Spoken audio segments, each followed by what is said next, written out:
For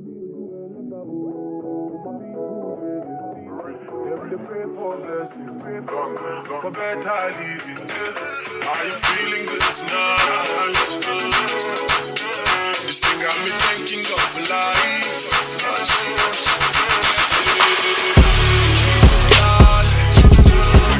Hey guys, welcome back to my channel. So for this tutorial, we're going to be doing medium-sized rope twist. Now the difference between a rope twist and a Senegalese twist is how you start it. So a rope twist would start with twist from the base to the tip, and then a Senegalese twist would start with braids and then transition into a twist. That's the difference. It gives the illusion of a rope when you start off, you know, with the base with a rope, a twist, as opposed to when you start off with a braid and transition to a twist. For this tutorial, we're going to be using the Queen B hair. It is pre-stretched, comes in multiple length. The length we're going to be using today is a 60-inch length. This video is not sponsored, by the way. I was at the beauty supply store and I wanted to test out this hair for myself, so that's exactly what I did, and I am obsessed with this hair. I'm loving it. This is the perfect hair to use if you want that consistent twist throughout. With this hair, you'll be able to maintain the same size of twist from the tip, from the base to the tip of your hair. Like, you know how when you use expression hair, it kind of starts to thin out really bad when you get to the tip. But if you want to do rope twist, I really recommend you look into this hair. It's as good as expression. Literally, the texture is probably even better than expression. So smooth, so silky. Not silky, because silky is bad for twist, okay? Keep that in mind. You want to work with hair that has a yucky feel to it, and that's exactly what this has. Very similar to that of expression's texture, or even better, I would say. But anyway, so that's the gist on the hair and all that good stuff. So when it comes to the twist, you guys know I literally do the same method all the time. I use my twist and swap hands method. So you want to literally twist the hair before you flip it over to your thumb. Like, twist first and then flip it over. I know it doesn't seem like I'm doing one first before the other, because I do them quick, really fast, so it's hard to see. But if you're in your beginner phases, twist first and then you swap, twist and then you swap. How do you make sure that your twist is consistent throughout and it doesn't start to get loose? Is, you see my thumb is placed in the middle. It's not moving. It's really close to the base of the hair, like in the middle of the hair. It's really close to the tip. It's literally touching the 2 points of the strands. Keep that hand right there. Whenever you twist, make sure that thumb is literally touching the midpoint of the 2-strand twist that you're doing. That hand is going to make sure that there are no crinkly lines, no loose twists. It's going to keep it tight. I promise you. Keep your hands consistent and break it down. Twist and then you flip, twist and then you flip. The faster and the better you practice, then it's going to flow naturally. Then you're going to be able to do it both at the same time, simultaneously. Okay?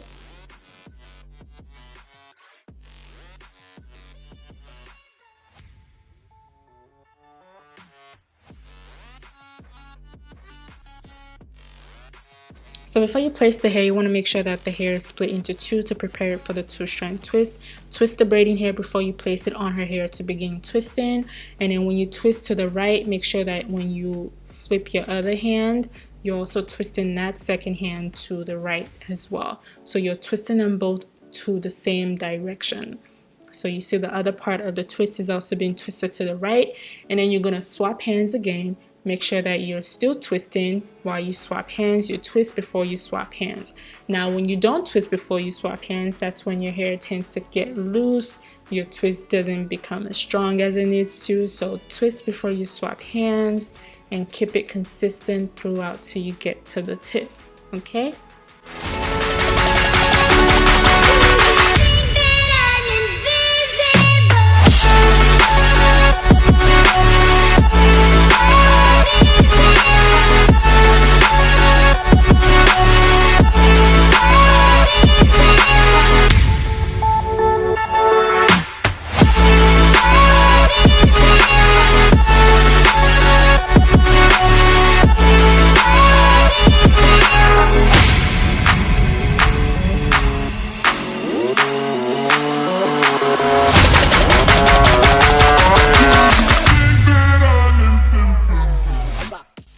You want to twist down as far as you possibly can. Like, You shouldn't have a lot of loose hair just hanging loose, so twist to the base as far as you can. And what I like to do is secure it with a knot because I want that double protection. Now some people don't like to do that. I like to secure it with a knot and then seal it with hot water when I'm done, just to make sure that this hair is not going to start acting crazy. But yeah, and then you just repeat the same process. Like I don't know if I told you guys, but we are doing the box method. So that's why you see me starting from the back and all that stuff. But yeah.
Yeah.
So when you're done, this is what your hair should be looking like. We're just going to be dipping the hair in hot water, to seal the ends and to make sure that the twist is straight.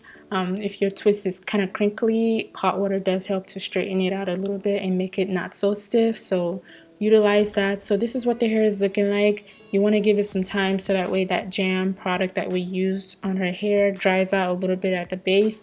But yeah, you're pretty much done. This is the final result of the hair. It looks really nice. It looks like medium-sized rope. Yeah, I hope you guys enjoyed this tutorial. Make sure you give the video a thumbs up, like, share, comment, and I'll catch you guys in my next video. Have a merry day and God bless.